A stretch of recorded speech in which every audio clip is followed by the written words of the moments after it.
भारत की अभी तक की सबसे बड़ी रेस्क्यू ऑपरेशन जारी है।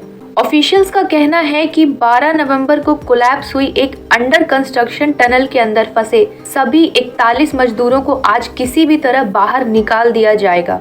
यहाँ तक कि इस रेस्क्यू ऑपरेशन को क्लोजली मॉनिटर करने के लिए उत्तर काशी के डीएम भी आज दुर्घटना स्थल पर आ चुके थे। एक टेम्पररी हॉस्पिटल भी बनाया गया है जहाँ सभी रेस्क्यूड मजदूरों को अच्छे से इलाज करवाया जाएगा और इसके लिए कई टीमें भी तैयार हैं।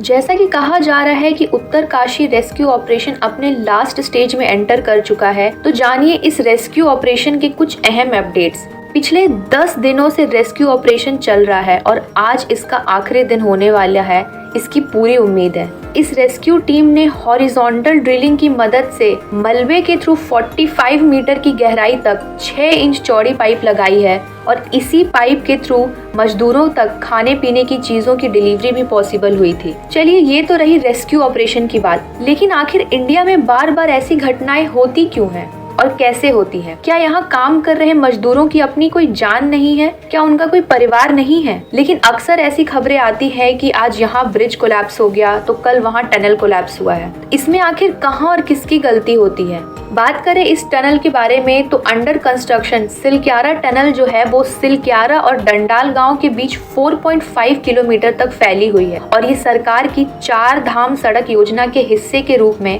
नेशनल हाईवे के ब्रह्मखाल यमुनोत्री सेक्शन का एक बहुत इंपॉर्टेंट सेक्शन है। लेकिन अनफॉर्चुनेटली केदारनाथ, बद्रीनाथ, यमुनोत्री और गंगोत्री के नाम से जाने वाले 4 तीर्थ स्थलों के बीच कनेक्टिविटी बढ़ाने के लिए बनाई गई ये टनल ही एक सबसे बड़ी ट्रैजिक दुर्घटना का कारण बन गई। आपको बता दें कि दिसंबर 2016 में अपनी इनिशिएशन के बाद से ही ये प्रोजेक्ट काफी कंट्रोवर्सीज और कई विवादों की चपेट में आ गई थी और कारण ये था कि इन्वायरमेंटलिस्ट इसे बनाने के लिए एक्सटेंसिव ड्रिलिंग और कंस्ट्रक्शन एक्टिविटीज के पॉसिबल बैड इफेक्ट्स के बारे में काफी चिंतित थे। उनका कहना था कि इस कंस्ट्रक्शन से बाढ़ और लैंडस्लाइड जैसी पॉसिबल डिजास्टर्स हो सकती हैं और इसके लिए उन्होंने सुप्रीम कोर्ट में एक पिटीशन भी फाइल की थी। एक रिपोर्ट के अनुसार इस कोलैप्स के पीछे का कारण चट्टान में छिपे हुए कमजोर टुकड़ों को माना जा सकता है, जो कंस्ट्रक्शन के दौरान क्लियर नहीं हो पाए थे या शायद उन्हें ठीक से देखा नहीं गया था। इस पैच में कई जड़ों के साथ खंडित या नाजुक चट्टान शामिल हो सकती थी,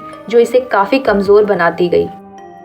एक और पॉसिबल कारण चट्टान के ढीले हिस्सों से वाटर सीपेज को भी माना जा सकता है, जो टाइम के साथ चट्टानों के लूज पार्टिकल से हो रही वाटर सीपेज टनल के टॉप में एक खाली खोखली जगह बना सकता है, जिसकी वजह से आगे चलकर कोई भी हादसा हो सकता था और आज वो हादसा हमारे सामने है। ये केवल एक पॉसिबल अनुमानित कारण है, लेकिन इस ट्रेजेडी के पीछे की असल वजह तो सही से इन्वेस्टिगेशन के बाद ही क्लियर हो पाएगी। फिलहाल हम यही उम्मीद करते हैं कि सभी मजदूर सुरक्षित बाहर निकल जाएं और इस दुर्घटना के पीछे की असल वजह सामने आए और आगे से ऐसी कोई दुर्घटना ना हो।